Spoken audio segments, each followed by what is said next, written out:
बिस्मिल्लाहिर्रहमानिर्रहीम। अस्सलाम वालेकुम। आप देख रहे हैं अवाम की आवाज़ और मैं हूं आपका होस्ट हसन अहमद। इसको स्किप नहीं करिएगा, मेरी बात सुनिएगा और इसको ज़्यादा से ज़्यादा शेयर करिएगा। आज मैं बात कर रहा हूं बोर्ड के हवाले से। मैं काफ़ी दिनों से चुपतौर में इंतज़ार कर रहा था कि मैट्रिक के पेपर हों, और जिस तरह ये पेपर हुए हैं, आप भी जानते हैं, मैं भी जानता हूँ, सिंध में जिस तरह पेपर हुए हैं, जो मुतालबात हैं तलबा के कि कैंसिल पेपर करें, वो सही मुतालबात है। अगर आप लोग अगर मैं हुकाम आला से, वज़ीर तालीम से, शफ़क़त महमूद, सईद गनी साहब, इन सब से कहता हूँ, अगर आप तलबा की मेज़ पर थे तो आप भी वही करते जो हम कर रहे हैं।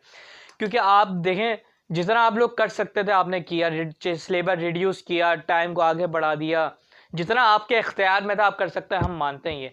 लेकिन हमारे इख्तियार में भी नहीं है ये सब। आप चाह रहे हैं कि हम 12 महीने का कोर्स हम 4 महीने के अंदर, उसमें भी आप 3-3 दिन करके बुला रहे हैं।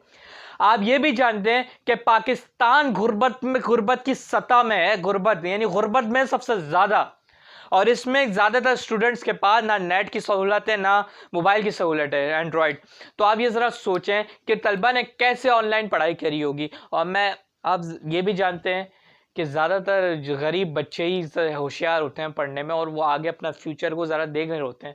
मैं किसी बच्चे पे नहीं कह रहा, लेकिन गरीब का रेशो अगर देखा जाए तो उसमें बच्चे ज़्यादा आगे बढ़ने की कोशिश करते हैं और पढ़ने में आगे निकलते हैं। लेकिन आप देखें, उनके पास कोई सहूलत नहीं। अगर मैट्रिक से बच्चा प्रमोट होके फर्स्ट ईयर में आया, अगर वो कॉमर्स लेता है, वो अकाउंटिंग कैसे करेगा खुद से? वो मैथ खुद से कैसे करेगा? इकोनॉमिक्स जो बड़ी मुश्किल है वो कैसे करेगा? पीओसी कैसे करेगा वो? और फिर अगर आप इंजीनियरिंग में आते हैं तो केमिस्ट्री, फिजिक्स, मैथ, ये कैसे करेगा बंदा? अगर आप सेकेंड ईयर का देख ले, आप नाइन पहले बार बोर्ड के पेपर में आए, तो ये सब कैसे होगा? समझने की ज़रूरत है। और अगर मैंने अभी लेटेस्ट न्यूज़ देख के आ रहा हूँ, अभी लेटेस्ट न्यूज़ कि 3 हफ्तों में आज कोरोना फिर से बढ़ रहा है। मतलब 3 शरह बढ़ गई है कोरोना की। जो 1 थी, अब 3 अशारिया हो गई, 3% बढ़ गई है कोरोना। आप देख लें मैट्रिक के पेपर में। और आप ज़रा ये भी सोचें कि इस तलबा, मैं दावे के साथ मैं चैलेंज देता हूँ, मैं हुकूमती नुमाइंदों को, वज़ीर तालीम को, मैं जितने भी वज़ीर हैं मैं उन सबको चैलेंज देता हूँ कि आप मुझे बताइए, आप आवाम को बताइए कि स्कूल से लेके फर्स्ट 9 से लेके 12th तक के बच्चों को कितनी वैक्सीन लगी है।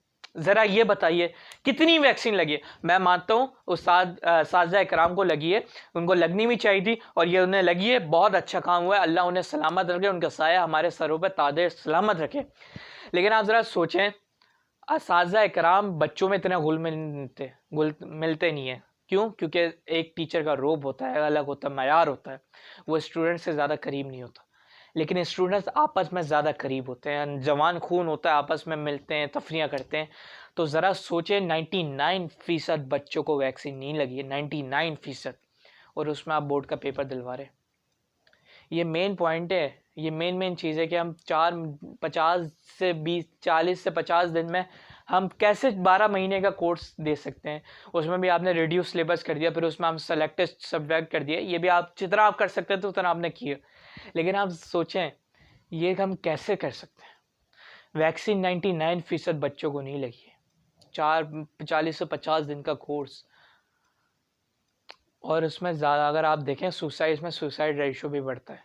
क्योंकि मैं ऐसे बहुत से तलबा हैं जो अब जिन जिन गरीब हैं, जो गुर्बत की सतह में हैं, लेकिन उनके पास कोई नहीं था कि ऑनलाइन क्लासेस ले सकते या कुछ भी कर सकते, पढ़ सकते, और आज वो पेपर के लिए परेशान है। कुछ तलबा तो ऐसे भी है जिन्होंने कहा कि हम सुसाइड कर लेंगे, पेपर हमसे नहीं होगा। ये कैसे करेंगे हम? इतना प्रेशर लेते हैं बच्चे। और दूसरा मैं ये बोलना चाह रहा था कि इसके लिए भी आसान से मैं जानता हूँ कि आप जितना कर सकते थे आपने किया, लेकिन इससे भी आसान तरीके हैं, मौजूद हैं। आप चाहें तो फर्स्ट ईयर के पेपर जो है वो आप अगले साल ले सकते हैं, कुछ 2-3 सब्जेक्ट हटा के।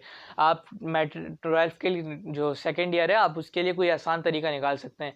मैट्रिक के पेपर हो गए तो अच्छा हुआ आप उन्हें। और देखें, इससे चीटिंग की रेशो भी बढ़ रहा है। आप देखें, बच्चों की जब तैयारी नहीं है तो वो किस तरफ जाएंगे? वो चीटिंग की तरफ जाएंगे। और आप जिस तरह आप मैट्रिक के पेपर हुए, ये मजाक हुआ है? जो पढ़ाकू बच्चों का भी इसमें नुकसान, हर हाल में नुकसान हो रहा है।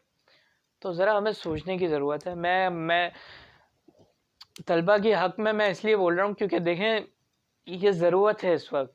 आप खुद सोचें, बच्चों का मुस्तकबिल, अगर खुदा ना खास्ता बच्चों की जान दाव पे लगती है तो इसका ज़िम्मेदार मैं वज़ीर तालीम को समझता हूँ, क्योंकि इनकी जान दाव में 99% वैक्सीन नहीं लगी है किसी बच्चे को। मैं दावे के साथ कह सकता हूँ, आप प्रूफ दिखा दीजिए, 99% किसी को वैक्सीन नहीं लगी है। जितना आप कर सकते हैं आपने किया, लेकिन हम चाहते हैं कि आप इस बात पे NOC जो है उस बात पे नज़रसानी करें, उस पर कमेटी बिठाई जाए और देखा जाए आने वाले पेपर्स की वजह से। जनाब वज़ीर तालीम शफ़क़त महमूद साहब, जनाब वज़ीर तालीम सिंध सईद गनी साहब, वज़ीर पंजाब तालीम, वज़ीर खैबर पख्तूनख्वा तालीम और बलूचिस्तान के वज़ीर तालीम, और जनाब वज़ीर आज़म इमरान ख़ान साहब, सदर मुमलिकत आरिफ अलवी साहब, जितने वज़रा जितने हुकूमती इदारों में मौजूद हैं, उनसे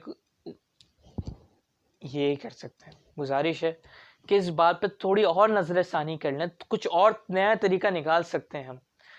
ऐसे बच्चों की तलबा की ज़िंदगी दाव पे मत लगाएं, तलबा के साथ उनके घर वालों की भी ज़िंदगी दाव पे लग रही हैं। तो ये अपील थी छोटी सी, इसको ज़्यादा से ज़्यादा शेयर करें ताकि हुकाम आला तक हमारी बात पहुँच सके। अपना ख्याल रखिएगा। अल्लाह हाफ़िज़। पाकिस्तान जिंदाबाद।